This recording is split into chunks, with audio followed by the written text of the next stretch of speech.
Hi guys! BST Day! Girl! Nag-review ka na? Hindi. Huwag na tayo mag-review. Nag-review na kayo? Hindi pa po. Wala akong review. Yung BBST walang review. Hi! Hi ka sa vlog. Hi guys! Bye guys! Bye-bye! BST done! Bye guys! Hoy! Ano? Agata! Gusto ko tumawag sa'yo.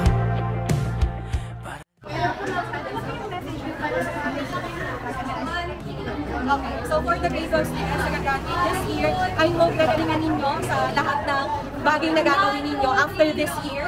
And then, i-person ninyo kung ano talaga yung gusto ninyo, ng puso ninyo. Kasi I think doon kayo mag-i-strive, doon yung magagalingan, doon yung makahanap kung ano talaga yung para sa inyo. So yun lang, congrats sa agad in advance. And galingan ninyo sa lahat. Yun lang, thank you ma'am!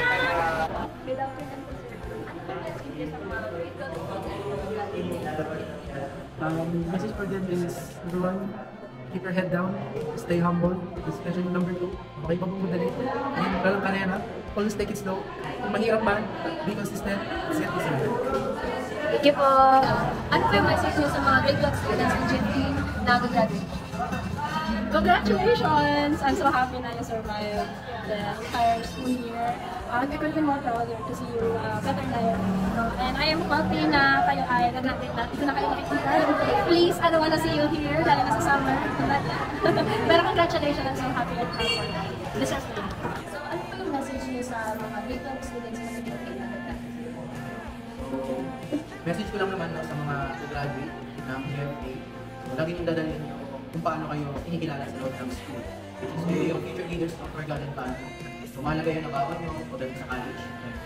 So, hindi lang laging samahan yung kasi meron mga susubok, meron yung pananampalataya, meron yung mga susubok, no? Meron sa yung mga morals, even the politicals. So, mahalaga na alam yung kung yung tama, alam nyo rin kung paano kayo kitulungan. Siyempre, hindi naman tayo purely academic. Kahit na ako mismo na alumni din ng PFDC. Nabawan mo at makakatulong din pag lagi natin. Paano kayo? Paano kayo tingnan?